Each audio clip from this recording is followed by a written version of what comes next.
যে দেখতেছেন আমার এখানে এই যে দেখতেছেন আলট্রা বাস, যেটা 100 টিকেটে আপনি একটা আলট্রা বাসের মালিক হইতে পারেন, নিউ ব্র্যান্ড কন্ডিশনের বাস। এই যে দেখতেছেন কতটি সিট, 100 টাকার টিকেটের বিনিময়ে আপনি এত বড় একটা বাসেরও মালিক হইতে পারেন। কেন টিকিট কাটবেন না আপনারা? কতটি আপনারা কত কিলো নষ্ট করতেছেন? 100 টাকার টিকিট কাটেন, আপনিও তো একটা বাসের মালিক হইতে পারেন। এই যে দেন কত বড় বাস, লাক্সারি একটা বাস পাইতেছেন 100 টাকার একটা টিকেটে। আপনারা সবাই টিকিট কাটেন, সবাই, আমি কইতাছি সবাই টিকিট কাটেন। আমি নিজে এখান থেকে 3 বুক টিকিট কাটছি। উপরওয়ালা যদি আমার কপালটা ভালো রাখে আমিও কি জানি বাসের মালিক হইতে পারি। 40 লাখ 45 লাখ টাকা কিন্তু দামালি কথা না। 100 টাকার বিনিময়ে আপনি 40 লাখ 45 লাখ টাকার একটা বাস পাইতেছেন, 20-30 লাখ টাকার থার পাইতেছেন। আর কি লাগে? বুলেরও আছে, বড় বড় গাড়ি আছে। আমি আইছি গাই চিরাং ডিস্ট্রিক্টে, যেখানে উপহার কুপনের খেলা চলমান হয়েছে আর খুব সময় কম। আজকে হইলো মার্চের 14 তারিখ, আর মার্চের 5 তারিখে খেলাটা হইব। টিকিট খুবই কম আছে, আপনারা তো টিকিটগুলো কাটতে চান। এই যে দেখতেছেন টিকিটে টোটাল 11টা প্রাইজ আছে। ফার্স্ট প্রাইজ আছে আলট্রা বাস, সেকেন্ড প্রাইজ আছে মহিন্দ্রা থার, থার্ড প্রাইজ আছে তো এরকম। থার্ড প্রাইজ হইলো XUV 300, যেটা মহিন্দ্রা কোম্পানির। আমি সবকিছু আমি দেখাইতেছি। এই যে দেখতেছেন এটা হলো একটা আলট্রা বাস। আপনি 100 টাকার বিনিময়ে আলট্রা বাসেরও মালিক হইতে পারেন।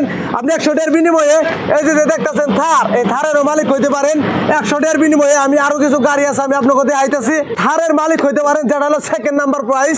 থার্ড নম্বর প্রাইজ আছে মহিন্দ্রা কোম্পানির XUV 300। এই যে দেখতেছেন 5 নাম্বার প্রাইস, এটা হলো 5 নাম্বার প্রাইস। এই যে টিকেটের প্রাইস কিন্তু একই, 100 টাকার বিনিময়ে আপনি এই গাড়ির মালিক হইতে পারেন। এই যেখানে দেখতেছেন হোয়াইট কালারের, এটা হলো 8 নাম্বার প্রাইস, যেটার নাম হলো L2K10। আপনি 100 টাকার বিনিময়ে L2K10 এর মালিক হইতে পারেন। আপনি 100 টাকার বিনিময়ে লাক্সারি কার XUV 300 এই গাড়িটার মালিক হইতে পারেন। আপনি 100 টাকার বিনিময়ে আপনার কপালটা যদি ভালো থাকে। তো যারা যারা আশা করতেছেন যে টিকিট কাটুন, খুব অচিরে টিকিট কাটেন, 1 সপ্তাহ সময় আছে, তাই এই খেলাটা সমাপ্ত হয়ে যাবো গা। এই যে আরো গাড়ি আছে দেখেন, এটা হলো 7 নাম্বার প্রাইস, এটা রিনাল্টের গাড়ি। আরেকটা গাড়ি আছে যে দেখেন টাটা টিয়াগো, এটা হলো আপনার 6 নাম্বার প্রাইস। আর আপনারা যদি কেউ এই কাউন্টারে টিকিট কাটবার নিয়ে চান, এই যে দেখেন এই রাস্তাতে অনেক গাড়িগুলো চলে, এই যে মানুষগুলো গাড়ি খাড়া করাইছে টিকিট কাটবার নিয়ে। ভাই টিকিট কাটবেন? টিকিট কাটিব লাগে।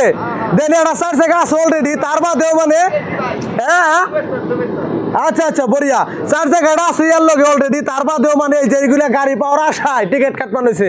আর আপনি তো বড় ভিডিও দেখতেছেন, ফোন নম্বর দিছি, যোগাযোগ করেন আর আপনারা টিকিট কাটেন। ভাগ্য পরীক্ষা মনে করেন আমরা নানান জায়গায় নানান টাকা নষ্ট করি, কি আমরা টিকিট ধরুন না, কোনো অসুবিধা নাই তো। আর এখানে কমিটির মানুষ আছে, তাদের কাছে কিছু আমি শুনাই। আচ্ছা ফার্স্ট প্রাইস কি আছে ভাই এখানে? আলট্রা বাস। আচ্ছা এইটু খেল আপনার এইটু বছর ফার্স্ট স্টার্ট করেছে না আগরে পড়া হয়েছে? ফার্স্ট স্টার্ট হয়েছে না। এতিয়া যদি কোনোবাই টিকিট কাটিব খুঁজে তেনেহলে কি অনলাইনের মাধ্যমে যদি কাটিব খুঁজে আগতে পয়সা পে কৰিব লাগিব? না, আগতে পয়সা কৰিব লাগে, পিছত টিকিট হ'ব। হোয়াটসঅ্যাপ দ্বারা অনলাইন। কোনো অসুবিধা হবে নাকি? অসুবিধা নাই। গাইস আপনারা শুনলেন, কোনো ধরনের অসুবিধা নাই। আপনারা যদি টিকিটগুলো কাটতে চান তাহলে আপনার নো টেনশনে যে নম্বরটা দিয়ে দিচ্ছি ওই নম্বরে যোগাযোগ করেন আপনারা, আর ওইখানে ফোন পেতে পয়সাটা পাঠিয়ে দেন। তার বাদে আপনাকে টিকিটটা দিয়ে দিব। হয়তো একটু দেরি হবে 1-2 মিনিট, কিন্তু টিকিটটা পাবেন, এর মধ্যে কোনো ভুল নাই। আর খুব দিন নাই, মোটামুটি খেলাটা কয় তারিখ হবে? রিজাল্টটা 22 তারিখ হবে। আজকে কয় তারিখ? আজকে 14 তারিখ, আর এক সপ্তাহ আছে। গাইস খেলাটার খুব দিন নাই, আজকে হইলো 14 তারিখ, আর খেলাটা হইব 22 মার্চে, আর 1 সপ্তাহের মতো আছে। টিকিট কিন্তু নাই, একদম শেষ হয়ে গেছে। আপনারা সবাই টিকিট কাটেন, নো টেনশনে টিকিট কাটেন।